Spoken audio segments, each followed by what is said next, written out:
I've spent over $140,000 on degrees. I got an executive MBA from Queen's University. I got a Bachelor of Science in environmental practice from Royal Roads University. I got a technical diploma in environmental sciences from Aurora College. And today I'm going to discuss whether or not I feel like those tuition payments really paid off, or did I learn more at the School of Hard Knocks? I'll let you decide.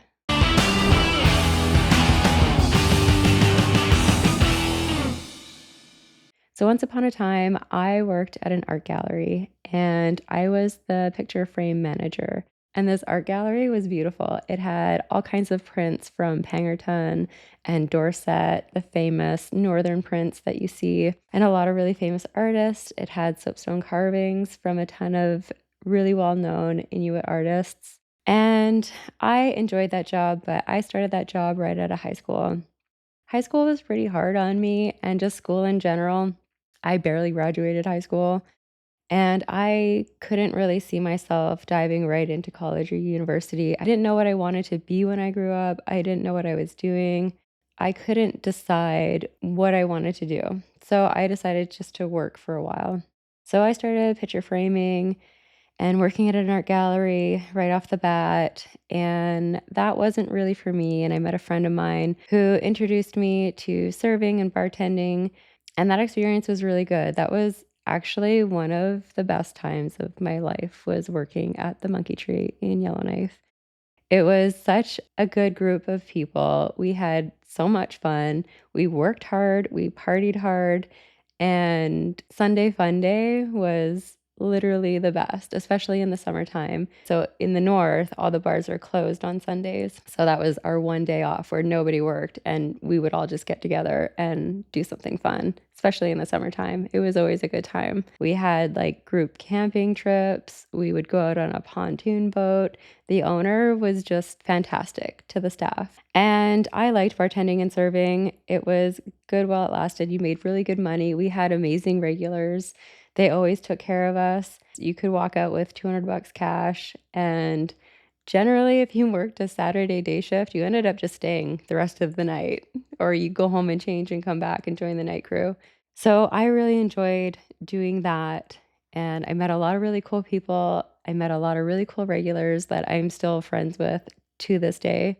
And I was in a relationship at the time, and we were drinking one night, staying up late, and I was kind of nagging my partner, when are we getting married? Like, what's going on? We've been together for a number of years. And he would always do these stupid little teases. Like, we'd go out for a fancy dinner, and he'd tell me, oh, like, you got something on your face. And then I'd try and wipe it off. And I'm like, oh my God, what? He's like, no, go to the bathroom, go check it out. So I go to the bathroom, look at my face, there's nothing there. I come back and there's like a box on my dinner plate. And I'm like, oh my God, like, what is that? And I open it up and it's a necklace. Beautiful necklace. Like, don't get me wrong, I'm not ungrateful. It was a very kind gesture, but I knew what he was doing. He was trying to like bait me into thinking it was an engagement ring. And like, he just had it all set up because he wanted to get my reaction. And he wanted to see if I'd be disappointed that it's a necklace. He did that to me twice. Okay, I got 2 necklaces out of it, but he never proposed.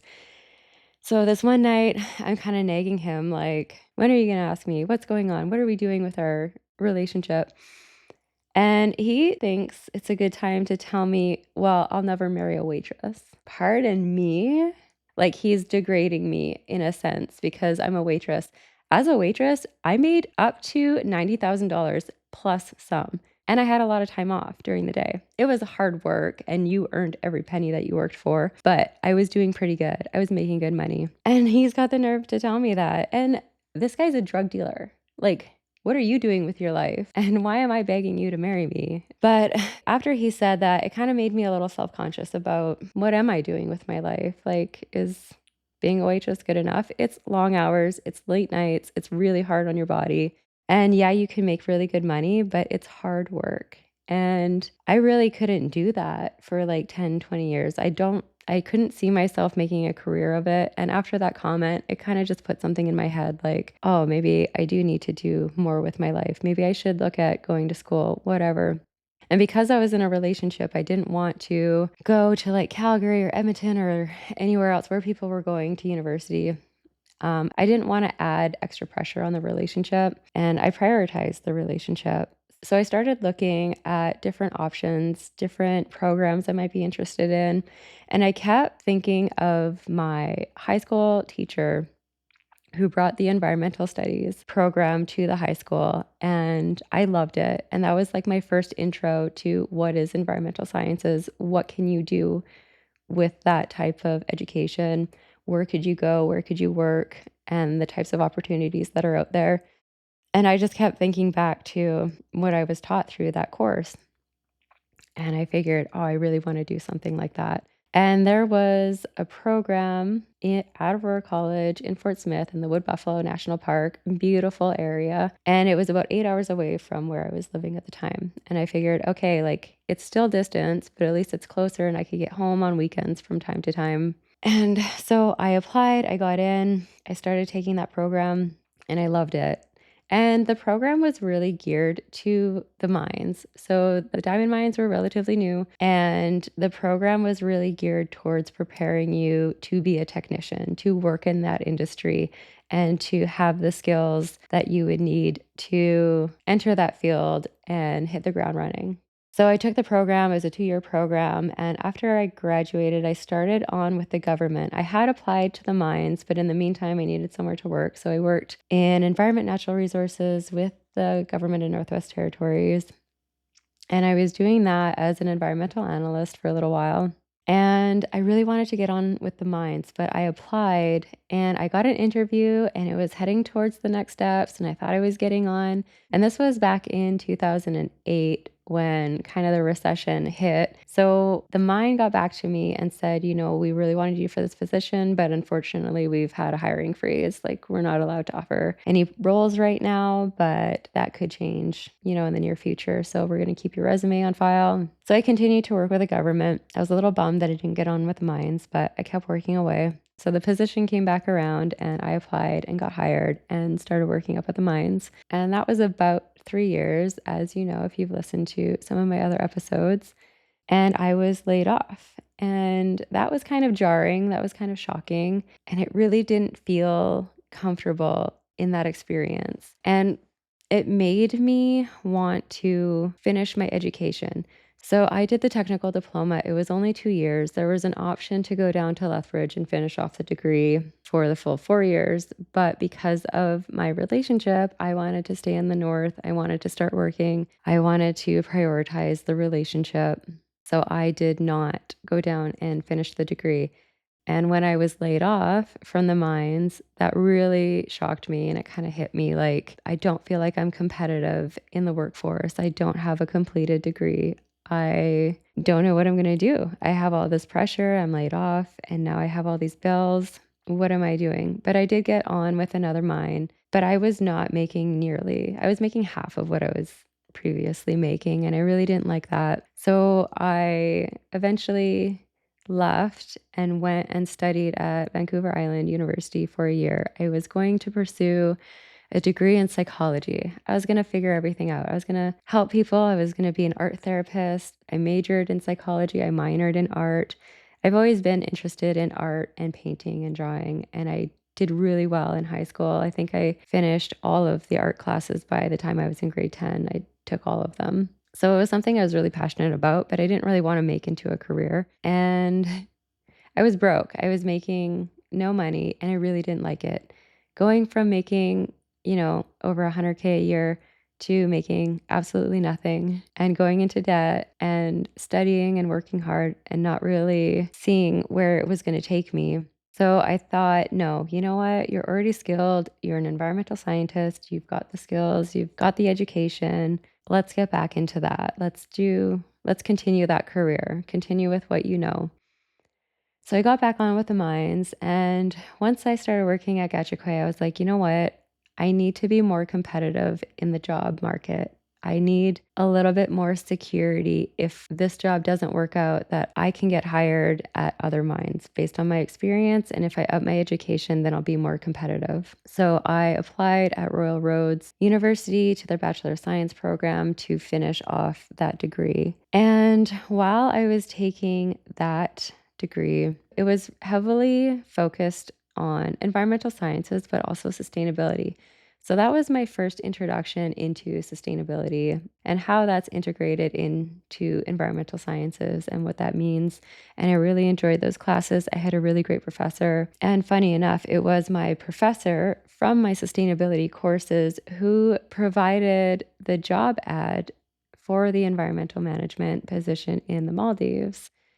So I was able to get that opportunity through that connection because I took my Bachelor of Science with Royal Roads. And I just kind of thought of that. I'm like, okay, like my path has led me to pursue my education, but this very unique opportunity is something that was so much more valuable that came out of just the tuition alone. And I kind of thought of that like I would have never had that opportunity had I not pursued my education and met my professor and went through those classes. So that was a really interesting little reflection and a really great connection that I had made there. And then after the Maldives, I came back during COVID and I had been interviewing for a role at an operation that is close to where I am right now, and it's closer to family, and it was a really good opportunity. I think I was interviewing for 4 different roles at the time, and the initial position that I applied on was like a coordinator role, and I really didn't understand their hierarchy of roles because they were a major mining corporation. But every operation is a little unique in their titles and their positions and the salaries and everything else. So it was kind of hard between the positions that I was interviewing for. Okay, where do I place myself? Like, I have all this experience. I've worked my way up in corporate. I do have like a specific pay band that I want to be in. And I was interviewing for a couple of positions. One was a coordinator role, one was a lead position. And so I went with a lead position, and it was a really good opportunity to kind of work up in corporate and be back in mining. I was working remotely, even though I was living in the community where the mine was. I was able to get to my office if I needed to, but it was COVID. They didn't really want anyone in the office. And I had finished my degree at the time. And I feel like the degree really helped me get that higher position. My degree and the experience was my negotiation power to be able to land a pay band that was comparable to what I was making at the remote mine sites. And at the remote mine sites, you get bonuses for working remotely. You get paid a higher salary because you are essentially giving up half your life for the operation. So they do provide compensation in that way. And when you go to an operation that is closer to amenities and is more of a 9 to 5 kind of role, you don't get that, site-based allowance or those bonuses as much. But because of my degree and my experience, I was able to negotiate a fairly reasonable salary. So I felt really good about where I was in my career and the level I was operating at. But I wasn't done. Like, I still saw more for myself. And I really loved environmental sciences, but I didn't want to be a specialist and I didn't want to pursue a PhD. I didn't want to study one thing to death. I didn't want to be an expert in one area. But I did want to grow in my career. And because I've always been interested in real estate and side hustles and, making money with money and investing, I kind of thought about pursuing a degree in business. And I knew I wanted to do a master's. I knew I wanted to take the next step in my education. And I felt like doing an MBA would give me the awareness of business operations. It would just show me all the things that I don't know, and it would help me support the operation as I grew in my career.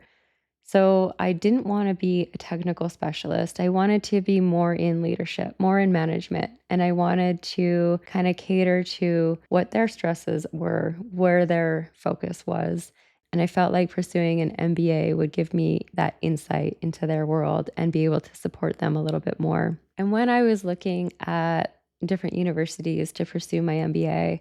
I kind of thought, I could do an MBA at Simon Fraser. I could go to Calgary. I could go to, University of BC. There's so many different schools that I could invest in my education. But when I really thought about it, I was like, what else do I want out of my education? Do I just want the MBA to say, I have an MBA. This is my foot in the door. I want a promotion. I want to negotiate the salary because I've got this piece of paper. Or do I want connections? And when I reflected on my career and just where I had landed in life in that moment, I got to where I was because of my connections. Had Mr. Carpenter not brought environmental studies to my high school, I would have never pursued environmental sciences or that profession. Had I not pursued that profession, I wouldn't have got my degree, which I wouldn't have met my professor who got me a job in the Maldives. And then, I wouldn't have taken the opportunity in Maldives and I wouldn't have met the people that I met at the next operation that I landed, and it wouldn't have brought me closer to my family. So I now live where my family lives, and I haven't lived near my family in 20 years. So I just kind of reflected and kind of connected the dots and realized that my favorite part about everything that I had been doing was the connections that I made and the people that I met. And in pursuing all of my education, the education helped me get my foot in the door, but my connections opened the door for me. And when I was thinking of a university where I wanted to get my MBA, all I could think about is I want to go to the best. And when I thought about who's the best, well, there's Harvard, obviously, there's Stanford, clearly, and then there's Rodman, there's Ivy, there's Queens. I wanted something that stood out. I wanted to invest in something more than just the MBA alone. And all of these kind of Ivy League professional establishments, I mean, they're not just offering the education, they're offering an advanced education, but they're also offering connections. And I knew that they came with a heavy price tag. But I had done well in business. I did really well in real estate. And I thought, yeah, it scares me to spend this much money on a degree when I could have like a Corvette or buy a house or anything else. And I'm really investing in this degree. But if I can get into one of these schools, I really want that connection. And when I thought about where I wanted to apply, Queens just kept coming to mind. Like I looked at their webpage, I looked at what they were offering, I looked at their delivery model and kind of their structure and how they structure their programs and what courses they offered, obviously. I really liked what they were teaching. I really liked the courses that they offered. I felt like they were really interesting and kind of what I wanted to know more about. And just their delivery model was really flexible and easy for me to integrate pursuing that degree as well as maintaining my work schedule. So I did check in with leadership at the company to see if there was any support that they might offer, if they would give me some extra days so that I could do my classes, or if they wanted to sponsor part of the education with an agreement that, I work for them for X amount of years, whatever the case may be. No, that was a hard no. That was like, I don't even think they read my proposal. Like, I think it was just, they got it and they were like, absolutely not. We're not supporting you in any way. So it was all on me. Tuition, the effort, the days. I had to work extra days so I could have extra days off, like when I had to be at residence. I had to use all my holidays, which was fine. I was going to do it. Anyway, I just really kept looking at Queens, and Queens was offering the connections. And I am so glad that I got in. I was like elated when I got the email, congratulations, you're in. You're in this cohort. I was like, holy shit. Okay, really cool. And I had the best cohort. I still think like grad class 2025, like that was a really special moment in my life. And I had such a great experience. And I met some of the best people like in the world. When I was looking at other places, I just kept coming back to, okay, I can spend $50,000 on tuition and I could get a master's, or I could spend double essentially and get these connections that I'll have for life. And when I went to Queens, it was so much more than the connections. Like the education, the curriculum that they were teaching was top tier. And the model in which you worked and the way you were forced to work with these individuals and storm and form and all of that, like working under pressure, trauma bonding with, 63 other classmates. It really brings you together. So many other experiences that I had through that program were just so mind-blowing and special. I got so much more than just the education out of doing this program with Queens, and I'm really grateful that I had the opportunity to do that. So when I think back about whether or not the tuition was worth the blood, sweat, and tears, I have to say yes. The tuition was worth it because without pursuing my education, I would not have made these connections that I have in life. And it's the connections that open doors for you. And did I learn a lot in life? Absolutely. I feel like universities are where you learn theory. And in life, life teaches you this is what it actually is. It's not what you think. You could learn theory all day long, but when you actually apply it, you learn that it's very different. Situations and circumstances play out. Methods are very different when they're applied. And living a theory is very different than just the theory itself. So I feel like there's a mix of both. Both is necessary. Universities are where you learn the theory and life is where you practice it. And you can't really have one without the other. I think it's so important to pursue an education. And I think that the tuition payment matters, obviously. There's no point in putting yourself in debt to pursue a degree that you're not 100% passionate about or that you don't really know where it's going to take you. But if you are in that position where you are in debt and you're currently pursuing a degree and you're having a moment of, whoa, is this worth it? Like, I don't know what I'm getting out of this. Like, I didn't really need to know all of this. When am I ever going to use this? Don't think too much on what you're learning necessarily. Consider the people that you're meeting while you're in that experience. Consider the connections that you're making while you're deep in the trenches and you're probably working full time and studying full time and trying to balance both.